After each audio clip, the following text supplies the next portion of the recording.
మన సీనియర్ హీరోస్కి ఏమైంది? నిజంగానే వయసైపోయిందా? మైండ్ పనిచేయడం ఆగిపోయిందా? అందుకనేనా స్టేజ్ ఎక్కితే మైక్ పట్టుకుని గంటలు గంటలు వాయిస్తున్నారు? నాది పెద్దది అంటే నాది పెద్దది అంటూ సెల్ఫ్ డబ్బాలు కొట్టుకుంటున్నారు. వీళ్ళ సినిమాలు మాట్లాడాల్సింది పోయి వీళ్ళ సొల్లే ఎక్కువ అవుతుంది. ఒకప్పుడు తెలుగు ఇండస్ట్రీని రూల్ చేసిన సీనియర్ హీరోస్ ఇప్పుడు ఎందుకు అంత ఇంపాక్ట్ చూపించలేకపోతున్నారు? ఒకప్పుడు ఇండస్ట్రీకి 4 పిల్లర్స్, కానీ ఇప్పుడు మెట్రో పిల్లర్స్ లా అయిపోతున్నారు. ఇంకా వీళ్ళు తప్పుకుని కొత్త వాళ్ళకి ఛాన్స్ ఇవ్వడం మంచిదా?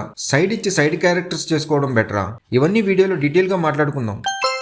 ఒకప్పుడు సీనియర్ హీరోస్ ఆపద్ బాంధవుడు, ఆదిత్య 369 లాంటి కంటెంట్ సినిమాలు చేసి క్లాసిక్ హిట్స్ అందుకున్నారు. శివ, చంటి లాంటి ఎక్స్పెరిమెంట్స్ చేసి సూపర్ సక్సెస్ అయ్యారు. ఇప్పుడు వీళ్ళు చేస్తుంది అసలు సినిమాలే కాదు. మనశంకర్ వరప్రసాద్, సంక్రాంతికి వస్తున్నాం, అఖండ, ఇవన్నీ వీళ్ళు ఎప్పుడో 80s లోనే చేసిన సినిమాలు. ఏదో సంక్రాంతి టైంలో వచ్చి కలెక్షన్స్ తెచ్చుకుంటున్నారు అంతే. ఇంకా నాగార్జున అయితే అజ్ఞాతంలోకి వెళ్ళిపోయారు. ఇప్పుడు వస్తున్న యంగ్ హీరోస్ వాళ్ళ ఫ్యాన్ బేస్ ని ఇప్పుడు క్రియేట్ చేసుకుంటుంటే already existing fan base and stardom ని మన స్టార్స్ ఎందుకు యూజ్ చేసుకోలేకపోతున్నారు? మన ఇండస్ట్రీలో సీనియర్ హీరోలు చేస్తున్న తప్పులేంటి?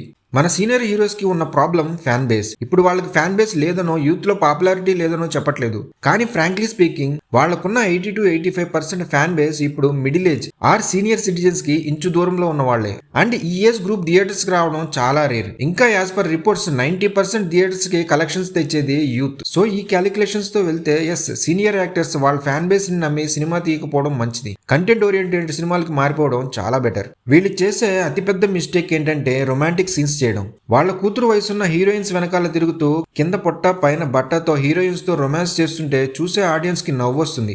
చాలా మంది క్రౌడ్ నుంచి తాత తాత అని అరుస్తున్నారు. సో ఫస్ట్ ఈ రొమాంటిక్ సీన్స్ కి దూరంగా ఉంటే మంచిది. పక్క ఇండస్ట్రీ వాళ్ళు ఆల్రెడీ ఈ విషయాన్ని బాగా క్యాచ్ చేశారు. అందుకే పింక్, తొట్రం లాంటి సినిమాలు చేసి ఇండస్ట్రీ హిట్స్ అందుకున్నారు. ఇంకో మిస్టేక్ ఏంటంటే వింటేజ్ అని రొటీన్ స్టఫ్ తీయడం. ప్రతి డైరెక్టర్ వచ్చి మీరు వింటేజ్ చిరంజీవిని చూడబోతున్నారు, మీరు వింటేజ్ బాలకృష్ణని చూడబోతున్నారు. సార్, మేము ఆల్రెడీ అవి చూసేసాం. వింటేజ్ అంటే సినిమాలో ఏదో 1-2 సీన్లు ఉంటే బాగుంటుంది, కానీ వింటేజ్ పేరు చెప్పి ఫోర్స్డ్ గా రొమాంటిక్ సీన్స్, ఎలివేషన్స్ కాదు. ఇప్పుడు మన సీనియర్ హీరోస్ చేస్తున్న సినిమాలు చూస్తుంటే వాళ్ళని వాళ్లే ఇమిటేట్ చేసినట్టుగా ఉంది, కానీ యాక్ట్ చేసినట్టుగా లేదు. ఇండివిజువల్ గా ఒక్కొక్కరి గురించి మాట్లాడుకుందాం. మెగాస్టార్ చిరంజీవి గారు no doubt most celebrated Telugu star. ఆయన పద్మభూషణ్, లైఫ్ టైమ్ అచీవ్మెంట్ లాంటి అవార్డ్స్ గెలిచిన మహానుభావుడు. మెగా ఫ్యామిలీ లాంటి హౌస్ ఆఫ్ టాలెంట్స్ ని పరిచయం చేసిన గొప్ప వ్యక్తి. బట్ రీసెంట్ టైమ్స్ లో చూస్తే ఆయన సినిమాల్లో ఆ సెలబ్రేషన్ మిస్ అవుతుంది. ఒకప్పుడు మాస్ ఫిల్మ్స్ లైక్ ఖైదీ చేస్తూనే ఎక్స్పెరిమెంట్స్ లైక్ జగదక వీరుడు, అతులోక సుందరి సినిమా చేసి ప్రతి జానర్ లో సక్సెస్ చూశారు. అయితే ఆయనకి లాస్ట్ టైం ఆ రేంజ్ హిట్ అంటే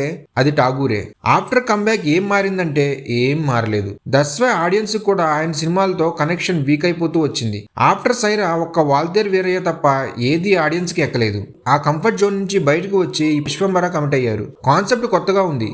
next God of masses Balakrishna. Currently ఒక మంచి స్ట్రీక్ తో ఉన్న ఆయన కూడా ఇదే సేమ్ జానర్ అని ఒక ప్రాబ్లమ్ ని ఫేస్ చేస్తున్నారు. అదే మాస్ మూవీస్, అదే ఫ్యామిలీ సెంటిమెంట్, అదే over the top dialogues. Daaku Maharaj లో కొంచెం చేంజ్ అయింది, కానీ అగైన్ ఒక చాలా సేఫ్ జోన్ లో మూవీ చేస్తున్నారు. ఆయన అన్స్టాపబుల్ షో హోస్ట్ చేస్తున్నారు కాబట్టి ఆడియన్స్ తో ఇంకా కనెక్ట్ లోనే ఉన్నారు. బట్ ఒక మంచి యాక్టర్ ఇక్కడ వేరే జానర్స్ చేయలేరని కాదు. ఆదిత్య 369 లాంటి ఇండస్ట్రీ హిట్ ఇచ్చారు, కానీ మళ్ళీ ఆ రేంజ్ లో ఎక్స్పెరిమెంటల్ ఫిల్మ్ కి కమిట్ అవ్వలేదు. ఇప్పుడు కూడా మంచి హిస్టరీలో ఉన్న నరసింహ నాయుడు లాంటి 100 రోజులు ఆడే సినిమా ఇంకా ఆయనకు పడలేదు. పడితే మాత్రం నరసింహం రేంజ్ చూపిస్తారు. నెక్స్ట్ కింగ్ నాగార్జున గారు. ఒక టైంలో రొమాంటిక్ మన్మధుడు అయినా, యాక్షన్ శివ అయినా అన్ని చాలా ఈజ్ తో పుల్ ఆఫ్ చేసేవారు. ఫ్యామిలీ ఆడియన్స్ కి దగ్గర అవుతూనే ఆయన్ని ఫ్యామిలీస్ తో కనెక్టెడ్ గా ఉంచాలి అని బిగ్ బాస్ కూడా హోస్ట్ చేస్తున్నారు. అయితే రీసెంట్ టైమ్స్ లో ఆయన స్క్రిప్ట్ సెలెక్షన్ చాలా బ్యాడ్ అయిపోయింది. సడన్ గా ఒక స్పై థ్రిల్లర్ వైల్డ్ డాగ్ చేయడం, ఇమీడియట్ గా నెక్స్ట్ మన్మధుడు 2 లాంటి రొమాంటిక్ మూవీ చేయడం, ఇంకా వీటిలో కంటెంట్ బాగున్నా నో వరీస్. కానీ అది కూడా లేదు.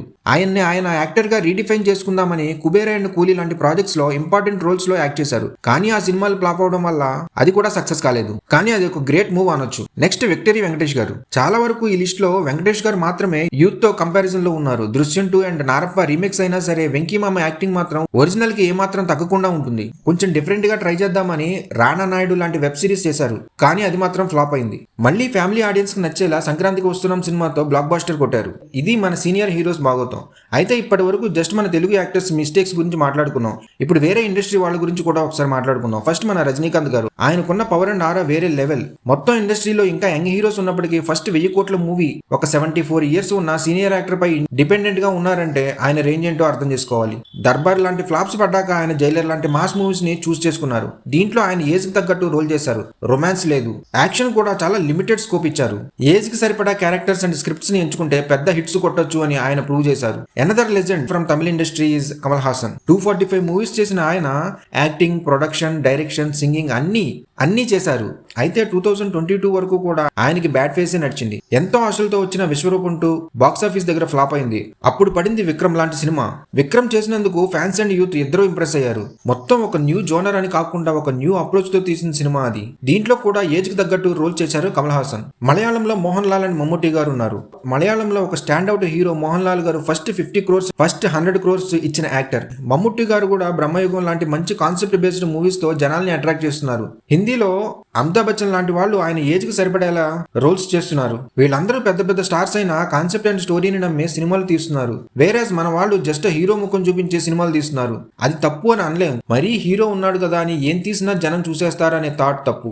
ఆడియన్స్ చాలా మారిపోయారు. మీరు వేరే భాషలో హిట్ అయిన సినిమాని 2 ఏళ్ల తర్వాత రీమేక్ చేస్తున్నారు. కానీ ఆడియన్స్ దాన్ని ఓటీటీలోకి వచ్చిన వెంటనే చూస్తున్నారు. భాష అర్థం కాకపోయినా ఎమోషన్ గా కనెక్ట్ అవుతున్నారు. ఓల్డ్ సినిమాని ఎక్స్ప్లోర్ చేస్తున్నారు. కొత్త కాంటెంట్ కోసం ఈగర్ గా వెయిట్ చేస్తున్నారు. సో మన తెలుగు హీరోస్ అండ్ డైరెక్టర్స్ కూడా ఇవి దృష్టిలో పెట్టుకుని సినిమాలు చేస్తే బాగుంటుంది. అయితే ఈ వీడియో ఎవరిని డిస్రెస్పెక్ట్ చేయడానికి కాదు, ఆడియన్స్ పర్సెప్షన్ చెప్పడానికి మాత్రమే. మన హీరోస్ లాగే మీరు కూడా ఒక మిస్టేక్ చేస్తున్నారు. అదే ఇక్కడ వరకు చూసి లైక్ చేయకుండా వెళ్ళిపోతున్నారు. ఈ వీడియో మీకు నచ్చిందని అనుకుంటున్నాను. వీడియో నచ్చితే ప్లీజ్ లైక్ చేసి ఈ ఛానల్ కి కొత్తగా వచ్చినట్లయితే సబ్స్క్రైబ్ చేయండి. Thank you.